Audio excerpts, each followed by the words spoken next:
Welcome to our posts. Today, we will see stories of r/Pettyrevenge.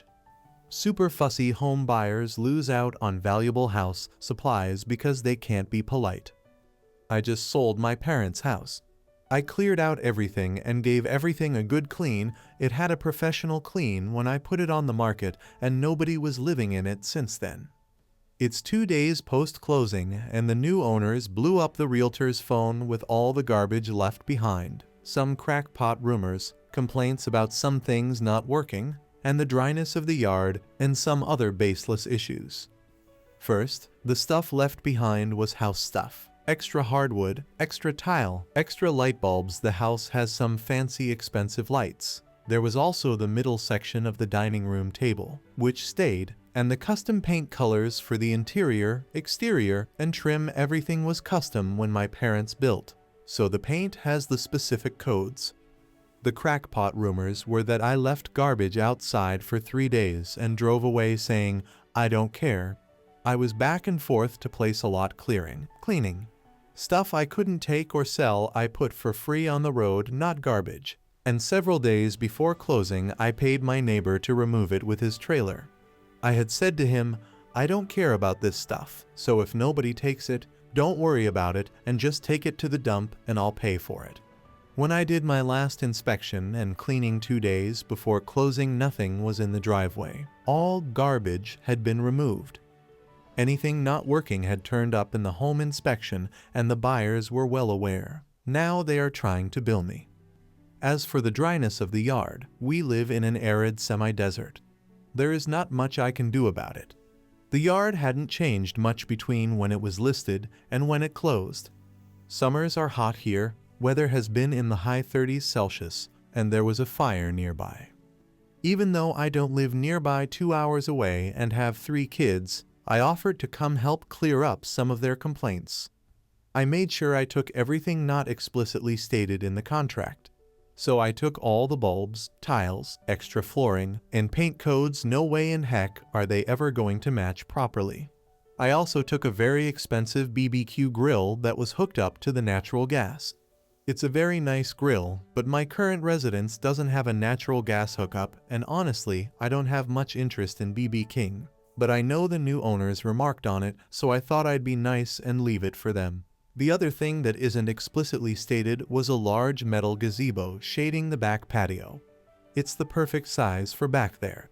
It was a pain for me to remove, so I thought the new owners would enjoy it, especially since the back patio and enormous back windows face west. In the summer it gets god-awful hot, and without that patio there, they will be sweating enough to fill a bathtub. TLDR, new homeowners complained about stuff left behind and other things that didn't matter or that were already revealed in the home inspection. So I went and removed everything, including thousands of dollars of extra tiles and hardwood necessary for repairs, as well as a BBQ and gazebo. The lack of gazebo will make the house and back deck ridiculously hot. Have fun, enjoy your new home. Edit. I should clarify, they were pissed when I removed the hardwood, tiles, gazebo, and BBQ. They didn't realize that's what it was initially.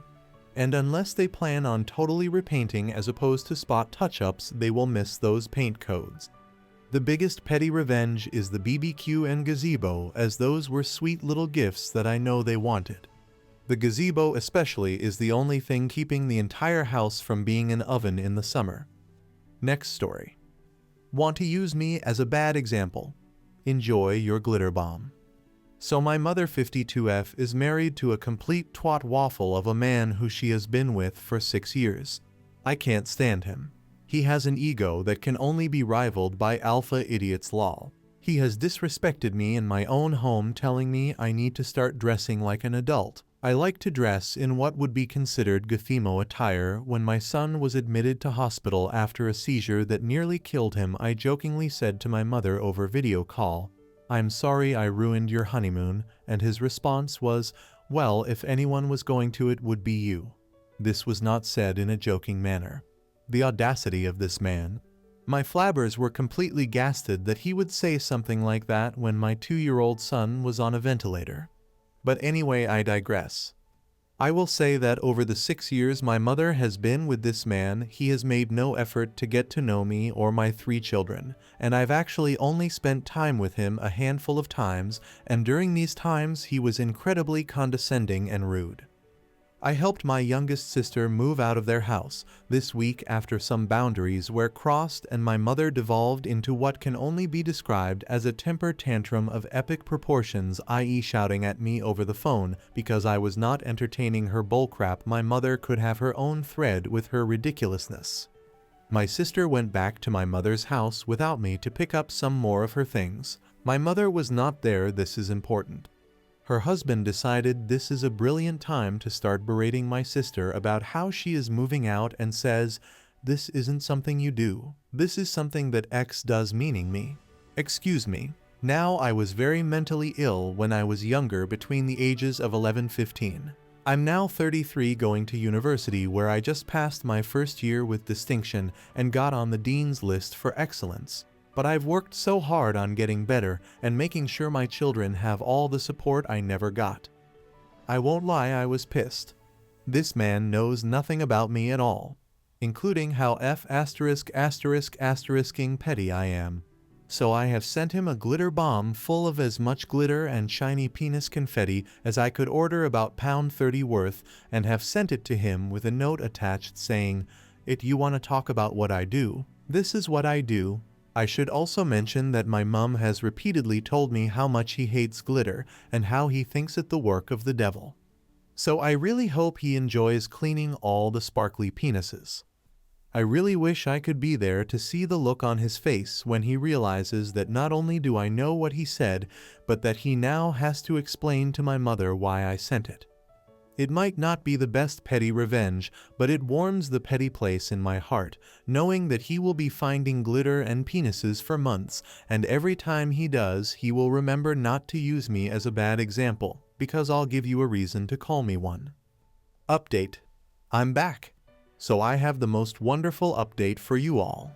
First of all, I wanted to give some context to a few bits I mentioned in my previous post. 1. I did not send him an envelope full of glitter. I sent him a spring-activated glitter bomb from an online prank store called Postal Pranks. I highly recommend them for your petty revenge plans. 2. My son is absolutely fine now. He is my little ginger whirlwind and has had no further seizures. Now on to the update. Today was my previously mentioned sister's birthday. She went to see my mother and the twat waffle.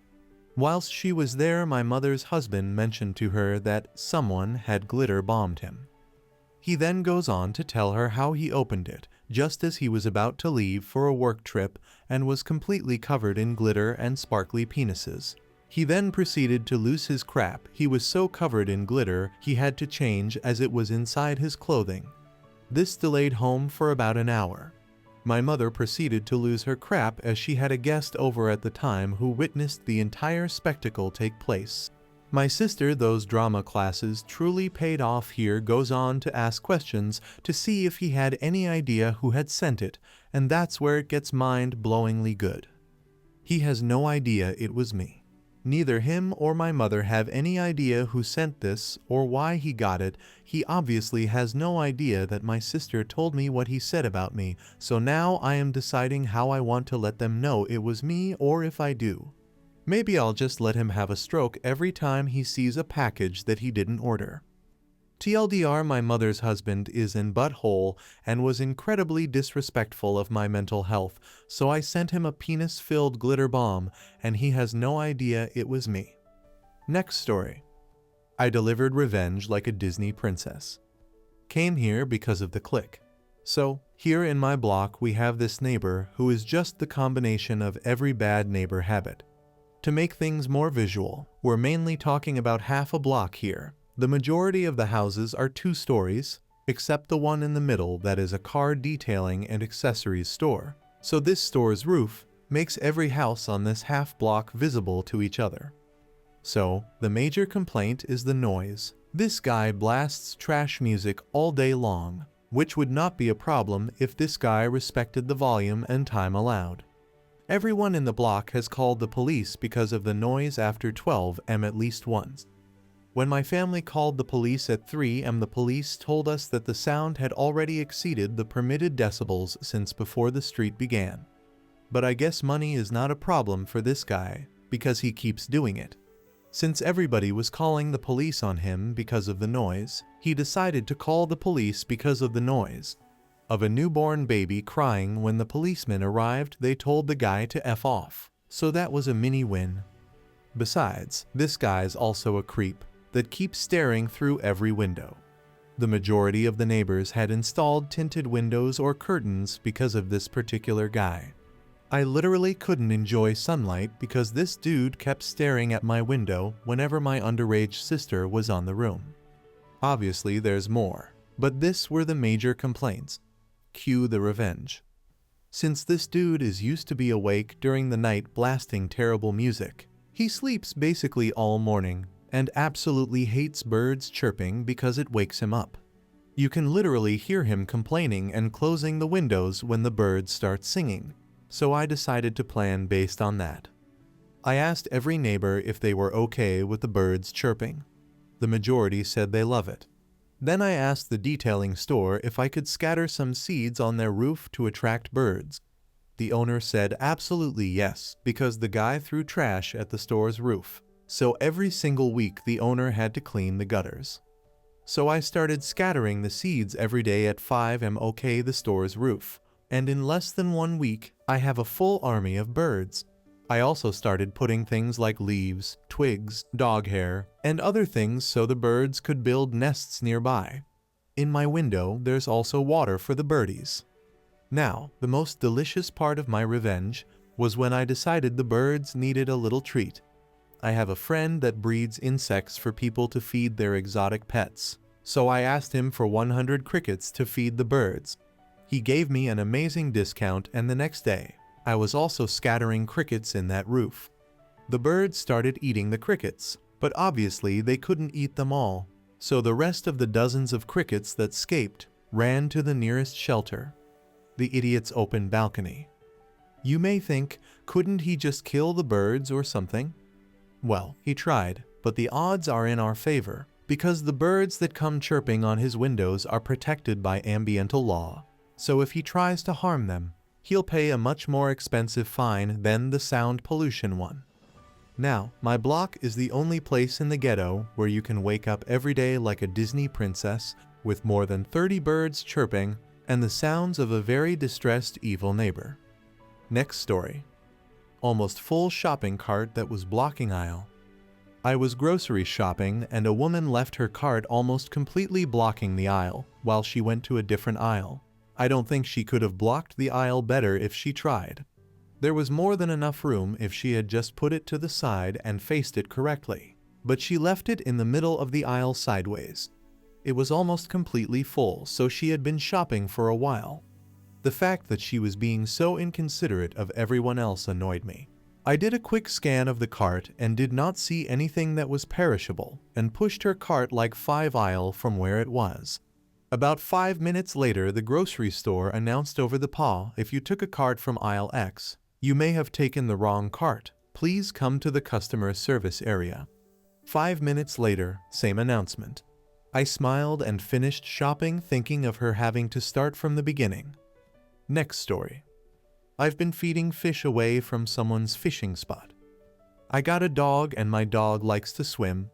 We have a park nearby with a dedicated area for dogs, including a pond, the dog pond, which is connected to other ponds through ditches and the likes. My dog is a bit of a fool. He won't jump in the deep end. He needs a slope. There's 2 slopes, one on either side of the pond. The pond is about 30 meters across. We've been getting our rare days of sunshine for the past weeks, so that means people who fish go fishing. I already judge. Inflicting pain on animals is a weird hobby, but I don't own the park, so not a lot I can do. Now there's these 3 old-timers late 60s, early 70s who've been fishing in the dog pond for the past 5 years whenever the temperature gets above 25 degrees C. I leash my dog so he won't bother them. Tell them good day, walk around, and let him swim on the other side. 5 years, never been a problem. Last week Monday, I'm doing that exact same thing. One of them starts shouting, "You can't do that, we're fishing." First I ignored, then I shouted back. Then it turned to a verbal altercation where one of them threatened to hook my dog and I threatened to sink his boat. They have this really cool GPS boat, they didn't like that and threatened with physical violence, at which point I de-escalated and went my way. Had a few laughs about it on the way home, didn't think it was too serious. Boomers with attitude. Very next morning both slopes on the dog pond were littered with fish hooks. 1,000s of them, both in the water and the surrounding area. I called the municipality and they cleaned it up the same day. I explained about the altercation, but there's nothing they could do. Called the police, but unless I want to report the physical threats, there's nothing they could do. So then I started reading up on fish species and their habits, and this guy in the store been schooling me. Now every night I spend half an hour prepping the best food these fish have ever eaten. Germinating corn, soaking tiger nuts in tuna extract, and making caramel vanilla salmon worm balls. The last ones are particularly tricky because you need the right consistency and they can't have lumps. Took me a few days of testing. So for about 10 days I've been making these feeding grounds for different fish species at their favorable spots everywhere in the park, but the old men's fishing spot, hopefully keeping them away. I don't even know if it does anything, and my girlfriend keeps saying, if you'd spend half the time you spend on this on something useful could be done. But I am delighted with myself and will continue to do so until the temperatures drop, and I'm already contemplating next year. TLDR, fishing boomers messed up my dog's swimming spot, so now I attempt to lure the fish away from their spot. Next story. Give me food poisoning, I'll vomit at your feet. So I was backpacking around Asia and ate at one place all day, not the cheapest, and it looked nice, so I thought I'd treat myself. Forward to the middle of the night and I wake up choking on my vomit. I throw up more than I have ever done before. My whole body was convulsing. I was in and out of consciousness because I was fainting and shaking and sweating and crying. I also started crapping. This whole time I physically couldn't move because the vomiting was so intense my whole body spasmed. So I was puking into my mattress. I was also sharing a room with 6 other people. They were not pleased but couldn't do much to help. I threw away the blanket and sheet, but I think the mattress needs to go as well. I paid extra cleaning costs, of course. I have thrown up before, but that night was such agony, and the only thing I could think about other than desperately wishing for death was that I had paid for this experience. The next morning, after a night of no sleep and lots of vomit, my body was in pain and I could barely walk, but I knew I needed a pharmacy or a doctor or just some help. I was alone and a young female in a foreign country. The pharmacy was a 100m walk away and I literally crawled there. Once there, they sat me down, gave me fluids and meds and sorted me out. It had been an hour since I last puked and could walk about 50 meters back to the room where I needed to sit again. I was outside the restaurant that did this to me, so I went in, leant against the counter and said, "You gave me food poisoning. Please give me a refund," very politely, and I'm paraphrasing, but that was the gist. They were rude. They said I was lying, that I never ate there, that I paid in cash, so there was no record I was there. I showed them the receipt and they said the man that served me wasn't there, so they couldn't issue a refund. I wasn't expecting them to, but I wanted to let them know how unwell their food made me, but when they started being rude I wanted revenge. I could feel more vomit brewing and knew I had about 3 minutes left. I could have left the restaurant, asked for a bin, even found a toilet. I made the decision right there to let nature take its course.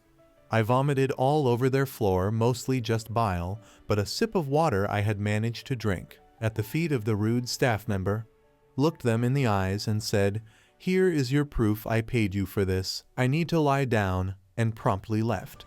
They were stunned to silence and watched as I shakily walked down the road and into the hostel. TLDR, I didn't get a refund, but I think we're even. I hope you guys like this video. If you did, make sure like, comment, share, and subscribe the channel. Our posts